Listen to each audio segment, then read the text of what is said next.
Wait. Hold on. Is this what a man pushing 50 calls a comeback?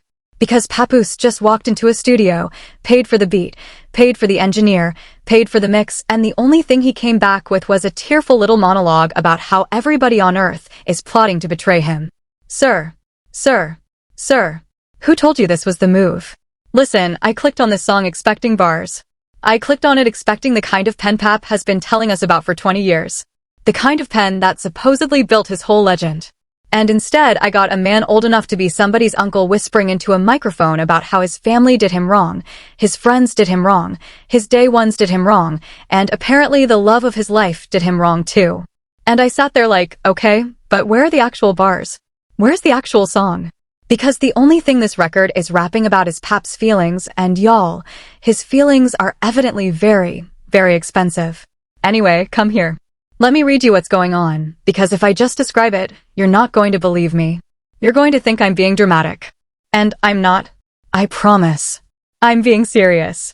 I'm being serious. So here's the scene. Remy Ma drops a freestyle.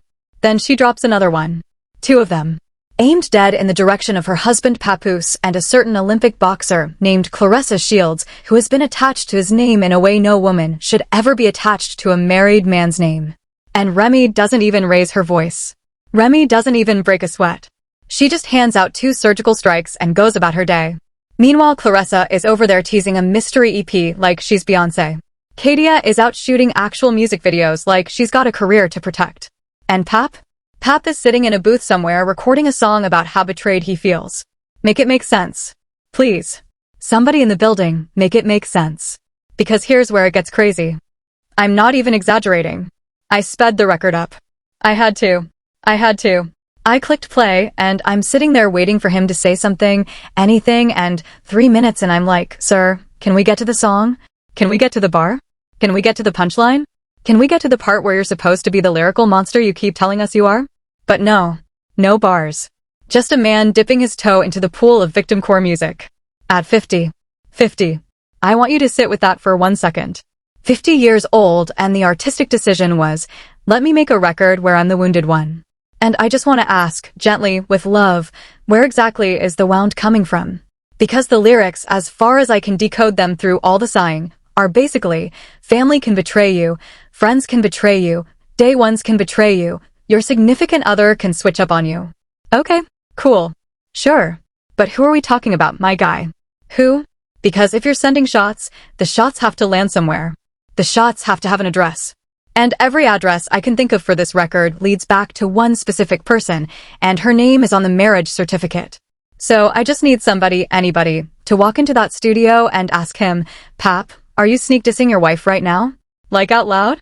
On wax? While the public has already watched her ether you in less than 90 seconds. Are we really doing this? And before anybody runs to the comments to defend him, let me just say this. I'm not saying he's dissing Remy. I'm not saying that. I would never. I'm just saying that when a man spends 2.5 minutes listing every category of person in his life who has supposedly stabbed him in the back, and the only person who has publicly walked away from him is the woman he married, the math is doing itself. I'm not doing the math. The math is doing the math. Don't shoot the messenger. Anyway, where were we? Yes, the accusations of backdooring. Now this part. This part is rich. Because if there is one couple in the entire ecosystem of New York rap that probably should not, under any circumstances, be using the word backdoor as an insult, it is Papoose and the woman everybody has been calling his alleged mistress. And I'm not saying that to be messy. I'm being clinical. Forensic. Because let's look at the receipts. Receipt number 1. Critics have spent years pointing out that Claressa allegedly slid into Remy's circle, asked Remy for advice, studied Remy's posts like flashcards, and seemingly tried to mirror Remy's entire image. Years later, with Remy on the other side of this whole situation, people are still saying the blueprint is being copied. Hair, style, energy, vibe, the whole thing. So when you wake up one morning and you're suddenly the alleged side of a man whose wife you were studying, that's not a coincidence. That's the syllabus. Receipt number 2. The list of women Claressa has reportedly had public friction with reads like a roll call of women's boxing. Layla Ali, Francon Cruz Dezern, Alicia Baumgardner, Shadasia Green, MVP Promotions itself.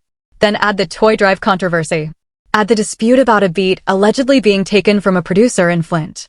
Add the people who say she has held women's boxing hostage by positioning herself as the entire sport while bringing chaos with her. And then add the friends she's reportedly fallen out with. And the family she's reportedly fallen out with. And the iPad. Yes, the iPad.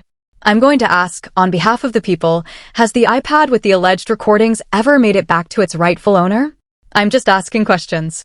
That's all I'm doing. I'm just asking questions. Receipt number 3.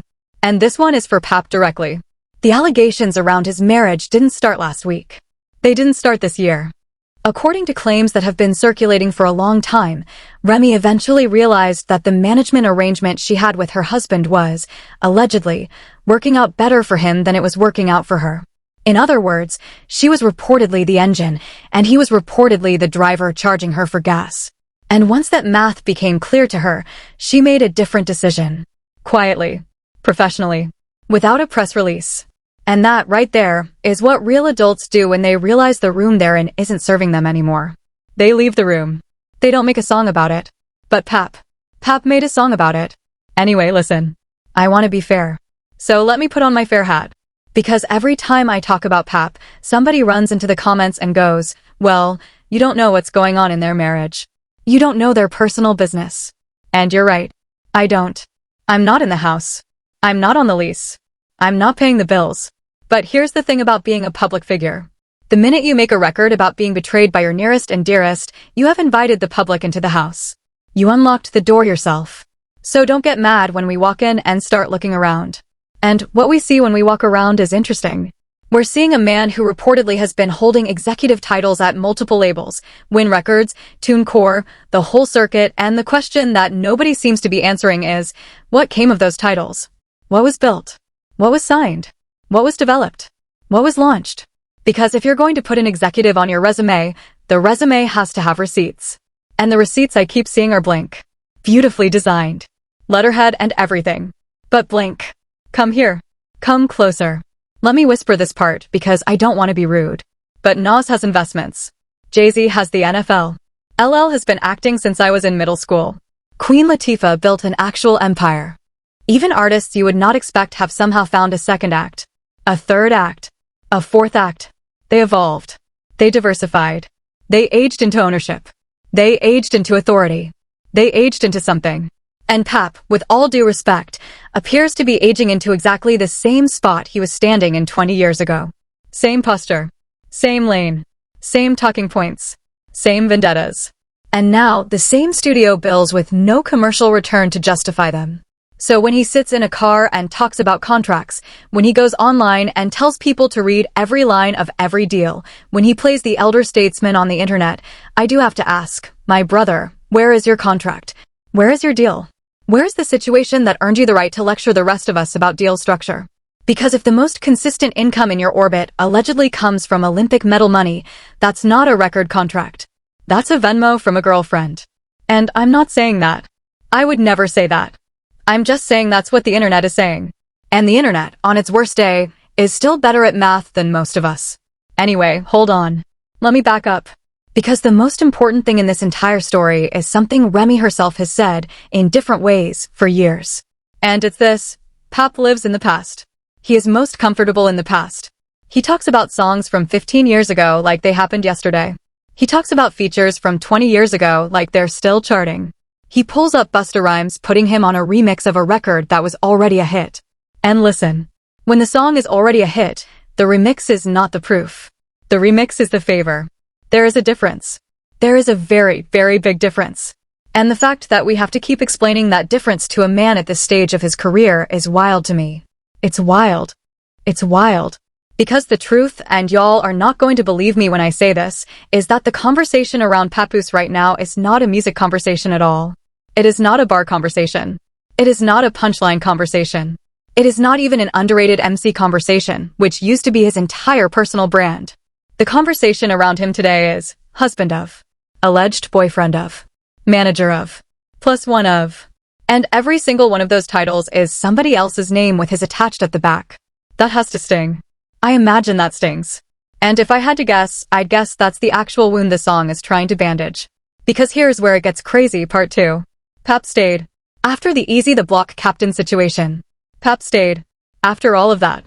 And I'm not going to relitigate the whole thing because the people who know, and the people who don't can search. But the receipts of that era are not exactly hidden. So Pap stayed. He chose to stay. He made that decision as a grown man. And what I think happened, and this is just my read, is that he convinced himself that because he stayed, he had banked goodwill. Like he had earned a stamp.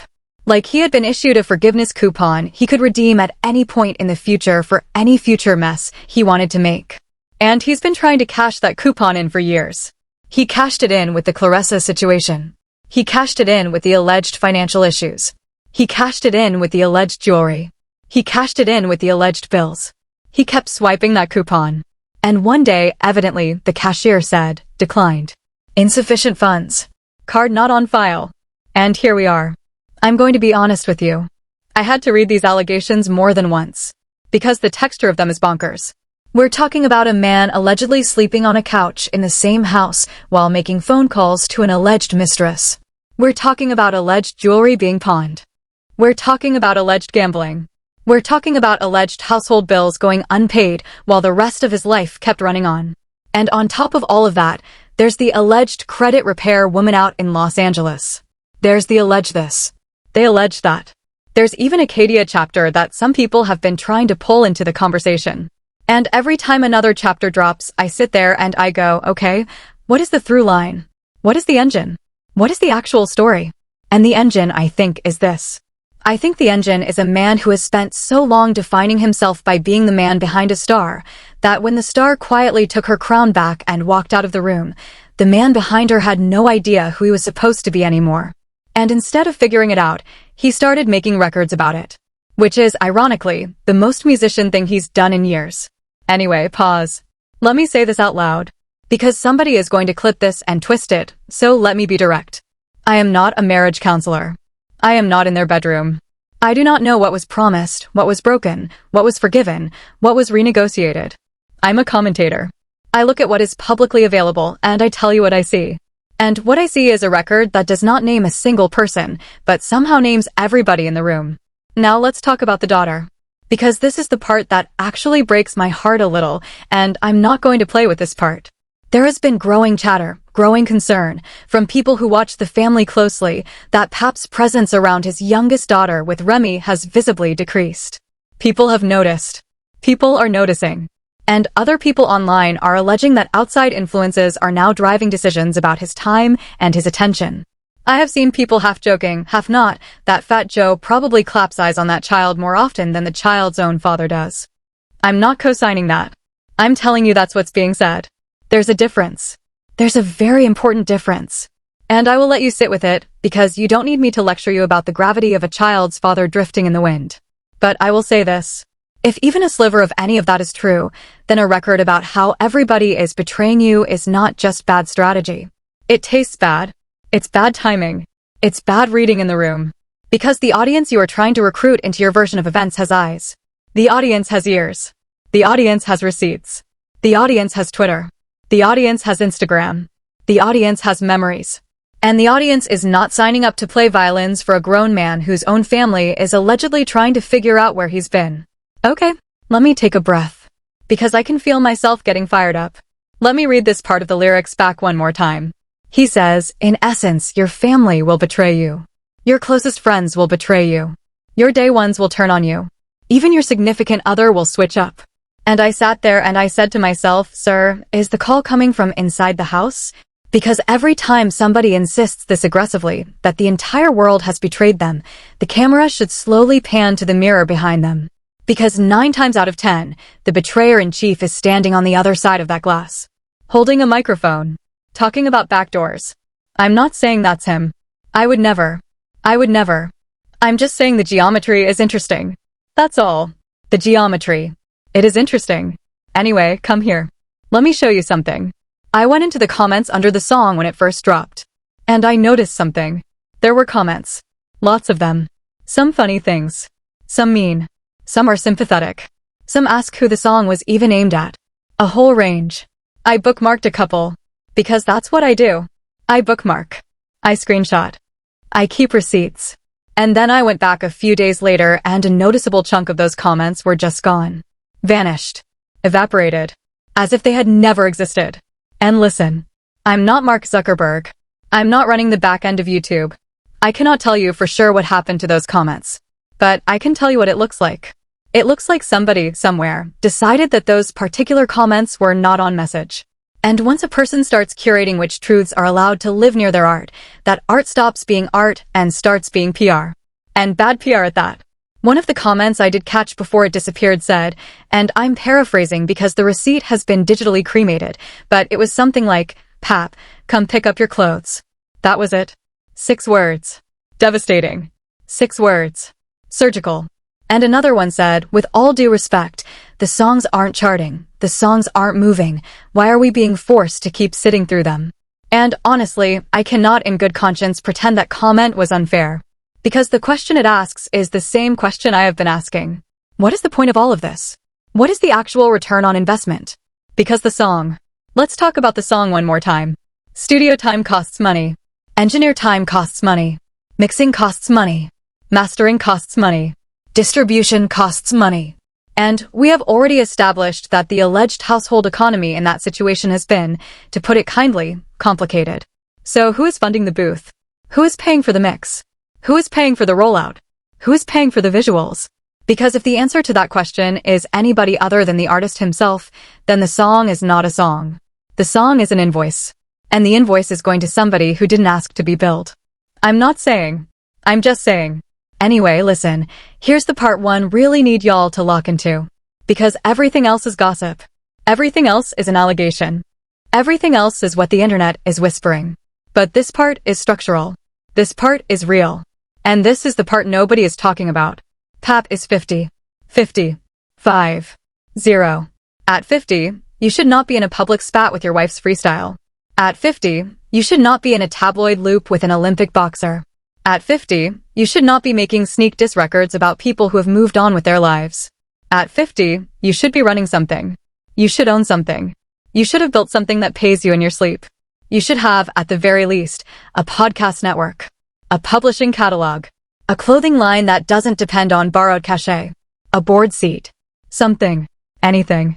Because the men who are aging well in this industry are not the men who are still chasing the headline. They are the men who own the headline. They are the men who own the website the headline is printed on. And Pap, with respect, is still trying to make the headline. Which means somebody else still owns the page. And the thing is, the industry left a chair open for him. It did. It really did. There were chairs. Win Records was a chair. TuneCore was a chair. The credit repair situation, if you believe the chatter, was a chair.